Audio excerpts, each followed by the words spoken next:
ਅਸੀਂ ਕਾਦਰ ਦੇ ਬਣਾਏ ਹੋਏ ਇਸ ਸੰਸਾਰ ਦੇ ਵਿੱਚ ਇਹ ਨਹੀਂ ਕਹਿ ਸਕਦੇ ਕਿ ਜੋ ਸਾਨੂੰ ਵਿਖਾਈ ਦੇ ਰਿਹਾ ਹੈ ਉਹ ਹੀ ਸੱਚ ਹੈ ਤੇ ਜੋ ਨਹੀਂ ਵਿਖਦਾ ਉਹ ਬਿਲਕੁਲ ਹੀ ਝੂਠ ਹੈ। ਜਿਵੇਂ ਆਮ ਅਸੀਂ ਕਹੀਦਾ ਹੈ ਕਿ ਭੂਤ ਪ੍ਰੇਤ ਨਾਮ ਦੀ ਕੋਈ ਚੀਜ਼ ਨਹੀਂ ਹੈ,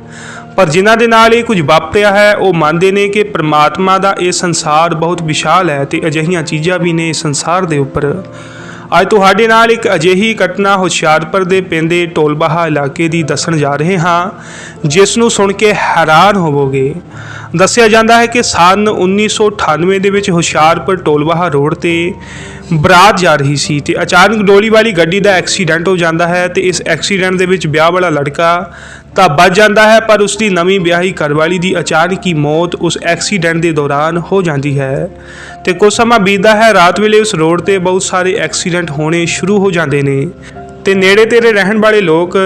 ਉਸ ਰੋਡ ਤੇ ਰਾਤ ਵੇਲੇ ਜਾਣੋਂ ਡਰਨ ਲੱਗੇ ਤੇ ਇੱਕ ਦਿਨ ਅਚਾਨਕ ਨੌਜਵਾਨ ਦਾ ਰਾਤ ਵੇਲੇ ਐਕਸੀਡੈਂਟ ਹੁੰਦਾ ਹੈ ਤੇ ਉਸ ਦੇ ਬਹੁਤ ਹੀ ਗੰਭੀਰ ਸੱਟਾਂ ਲੱਗਦੀਆਂ ਨੇ ਤੇ ਸਵੇਰੇ ਕੁਝ ਲੋਕਾਂ ਵੱਲੋਂ ਉਸ ਨੂੰ ਬੇਹੋਸ਼ੀ ਦੀ ਹਾਲਤ ਦੇ ਵਿੱਚ ਚੁੱਕਿਆ ਜਾਂਦਾ ਹੈ ਤੇ ਹਸਪਤਾਲ ਦੇ ਵਿੱਚ ਪਹੁੰਚਾਇਆ ਗਿਆ ਤੇ ਉਸ ਦੀ ਇੱਕ ਲੱਤ ਤੇ ਬਹੁਤ ਜ਼ਿਆਦਾ ਸੱਟ ਸੀ ਤੇ ਕਾਫੀ ਖੂਨ ਵਹਿ ਚੁੱਕਾ ਸੀ ਤੇ ਜਿਸ ਸਮੇਂ ਉਸ ਨੌਜਵਾਨ ਨੂੰ ਹੋਸ਼ ਆਉਂਦੀ ਹੈ ਤਾਂ ਉਹ ਉੱਚੀ ਉੱਚੀ ਚੂੜੇ ਵਾਲੀ ਕਹਿ ਕੇ ਚੀਕਾਂ ਮਾਰਨ ਲੱਗਦਾ ਹੈ ਤੇ ਉਸ ਦੇ ਘਰ ਵਾਲਿਆਂ ਨੇ ਉਸ ਨੌਜਵਾਨ ਦੇ ਕੋਲੋਂ ਰਾਤ ਵੇਲੇ ਕੀ ਕੁਝ ਵਾਪਰਿਆ ਸੀ ਉਸ ਬਾਰੇ ਦੱਸਣ ਲਈ ਕਿਹਾ ਤਾਂ ਉਸਨੇ ਡਰਦੇ ਹੋਏ ਨੇ ਦੱਸਿਆ ਕਿ ਰਾਤ ਜਦ ਮੈਂ ਕੰਮ ਤੋਂ ਸਕੂਟਰ ਤੇ ਆ ਰਿਹਾ ਸੀ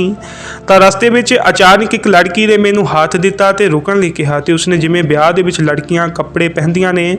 ਉਹ ਪਾਏ ਹੋਏ ਸਨ ਤੇ ਮੇਰੇ ਮਨ ਦੇ ਵਿੱਚ ਅਚਾਨਕ ਆਇਆ ਕਿ ਪਤਾ ਨਹੀਂ ਇਸ ਵਿਚਾਰੀ ਨੂੰ ਇੰਨੀ ਰਾਤ ਨੂੰ ਕੀ ਕੰਮ ਹੋਵੇਗਾ ਜਾਂ ਇਹ ਇੱਥੇ ਕਿਉਂ ਖੜੀ ਹੈ, ਕੀ ਕਾਰਨ ਹੋਵੇਗਾ। ਤੇ ਮੈਂ ਉਸ ਨੂੰ ਜ਼ਰੂਰਤਮੰਦ ਜਾਣਦਿਆਂ ਆਪਣੇ ਸਕੂਟਰ ਤੇ ਬਿਠਾ ਲਿਆ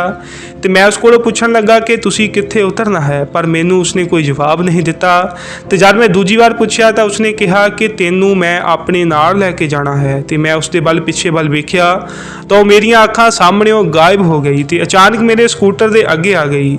ਤੇ ਮੈਂ ਉਸ ਵਿੱਚ ਇਵੇਂ ਵੱਜਾ ਜਿਵੇਂ ਕੋਈ ਵੱਡਾ ਪੱਥਰ ਹੋਵੇ ਤੇ ਫਿਰ ਮੈਂ ਥੱਲੇ ਡਿੱਗ ਪਿਆ। ਉਸ ਤੋਂ ਬਾਅਦ ਮੈਂ ਬੇਹੋਸ਼ ਹੋ ਗਿਆ ਤੇ ਮੈਨੂੰ ਕੋਈ ਸੁਰਤ ਨਹੀਂ ਰਹੀ ਤੇ ਆਲੇ ਦੁਆਲੇ ਦੇ ਲੋਕਾਂ ਦੇ ਦੱਸਣ ਮੁਤਾਬਕ ਹਰ ਮਹੀਨੇ ਉਸ ਰੋਡ ਤੇ ਇੱਕ ਜਾਂ ਦੋ ਐਕਸੀਡੈਂਟ ਤਾਂ ਜ਼ਰੂਰ ਹੁੰਦੇ ਹੀ ਸਨ ਹਰ ਹਾਲਤ ਦੇ ਵਿੱਚ ਤੇ ਕਈ ਵਾਰ ਬਹੁਤ ਸਾਰੇ ਲੋਕ ਇਹਨਾਂ ਐਕਸੀਡੈਂਟਾਂ ਦੇ ਦੌਰਾਨ ਬਚੇ ਵੀ ਨੇ। ਉਹਨਾਂ ਨੇ ਵੀ ਉਹੀ ਕਿਹਾ ਜੋ ਇਸ ਨੌਜਵਾਨ ਦਾ ਕਹਿਣਾ ਸੀ ਤੇ ਇੱਕ ਵਾਰ ਐਸਾ ਹੀ ਇੱਕ ਨਿਹੰਗ ਸਿੰਘ ਦੇ ਨਾਲ ਹੋਇਆ ਜੋ ਹੁਸ਼ਿਆਰਪੁਰ ਦੇ ਉੱਪਰਲੇ ਇਲਾਕੇ ਪਹਾੜੀ ਇਲਾਕੇ ਦੇ ਵਿੱਚੋਂ ਪਹਾੜੀ ਗਾਵਾਂ ਲੈਣ ਵਾਸਤੇ ਗਿਆ ਹੋਇਆ ਸੀ। ਉਸ ਨਿਹੰਗ ਸਿੰਘ ਨੇ ਦੱਸਿਆ, ਮੈਂ ਆਪਣੇ ਬੁਲਟ ਮੋਟਰਸਾਈਕਲ ਤੇ ਵਾਹਿਗੁਰੂ ਨੂੰ ਜਪਦਾ ਉਸ ਰੋਡ ਤੋਂ ਜਾ ਰਿਹਾ ਸੀ ਤੇ ਅਚਾਨਕ ਮੈਨੂੰ ਚੂੜਾ ਪਾਈ ਤੇ ਵਿਆਹ ਵਾਲਾ ਲਹਿੰਗਾ ਪਾਈ ਖੜੀ ਇੱਕ ਲੜਕੀ ਵਿਖਾਈ ਦਿੰਦੀ ਹੈ ਤੇ ਉਸਨੇ ਮੈਨੂੰ ਹੱਥ ਦਿੱਤਾ ਤੇ ਮੈਂ ਉਸ ਨੂੰ ਕਿਹਾ, ਬੱਚੀਏ ਕਿੱਥੇ ਜਾਣਾ ਹੈ ਤੇ ਇੰਨੀ ਰਾਤ ਨੂੰ ਇੱਥੇ ਕਿਉਂ ਖੜੀ ਹੈ। ਤਾਂ ਉਸਨੇ ਕਿਹਾ ਕਿ ਅਗਲੇ ਪਿੰਡ ਮੈਨੂੰ ਉਤਾਰ ਦਿਓ। ਉਹ ਕੁਝ ਹੋਰ ਨਾ ਬੋਲੀ ਤੇ ਜਦ ਮੈਂ ਉਸ ਨੂੰ ਬਿਠਾਇਆ ਤੇ ਕੁਝ ਅੱਗੇ ਜਾ ਕੇ ਉਹ ਮੇਰੇ ਬੁਲਟ ਦੇ ਸਾਹਮਣੇ ਆ ਗਈ ਤੇ ਵਿੱਚ ਵੱਜੀ ਤੇ ਵਿੱਚ ਵੱਜਣ ਸਾਰ ਹੀ ਉਹ ਗਾਇਬ ਹੋ ਗਈ ਤੇ ਮੈਂ ਉਸੇ ਤਰ੍ਹਾਂ ਚੱਲਦਾ ਰਿਹਾ ਤੇ ਮੈਂ ਸਮਝ ਗਿਆ ਸੀ ਕਿ ਇਹ ਕੁਝ ਹੋਰ ਹੀ ਚੀਜ਼ ਹੈ। ਤਾਂ ਮੈਂ ਉੱਚੀ ਉੱਚੀ ਵਾਹਿਗੁਰੂ ਦਾ ਸਿਮਰਨ ਕਰਨ ਲੱਗਾ ਤੇ ਮੈਨੂੰ ਫਿਰ ਤੋਂ ਮਹਿਸੂਸ ਹੋਇਆ ਕਿ ਉਹ ਫਿਰ ਤੋਂ ਮੇਰੇ ਪਿੱਛੇ ਆ ਬੈਠੀ ਹੈ ਤੇ ਫਿਰ ਉਸੇ ਤਰ੍ਹਾਂ ਮੋਟਰਸਾਈਕਲ ਦੇ ਅੱਗੇ ਆ ਗਈ ਤੇ ਗਾਇਬ ਹੋ ਗਈ। ਇਸ ਤਰ੍ਹਾਂ ਉਸਨੇ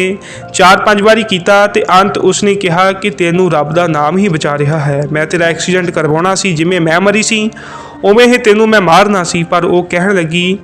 ਕਾਸ਼ ਮੈਂ ਵੀ ਰੱਬ ਦਾ ਨਾਮ ਜ਼ਿੰਦਗੀ ਦੇ ਵਿੱਚ ਜਪ ਲੈਂਦੀ। ਤੇ ਇਸ ਘਟਨਾ ਤੋਂ ਬਾਅਦ ਉੱਥੋਂ ਦੇ ਰਹਿਣ ਵਾਲੇ ਲੋਕਾਂ ਨੇ ਦੱਸਿਆ ਕਿ ਮੁੜ ਕੋਈ ਐਕਸੀਡੈਂਟ ਨਹੀਂ ਹੋਇਆ ਤੇ ਕੁਝ ਵੀ ਮੁੜ ਕੇ ਅਜਿਹਾ ਸੁਣਨ ਵਾਸਤੇ ਨਹੀਂ ਮਿਲਿਆ। ਇਹ ਹੈ ਪ੍ਰਮਾਤਮਾ ਦੇ ਨਾਮ ਦੀ ਸ਼ਕਤੀ।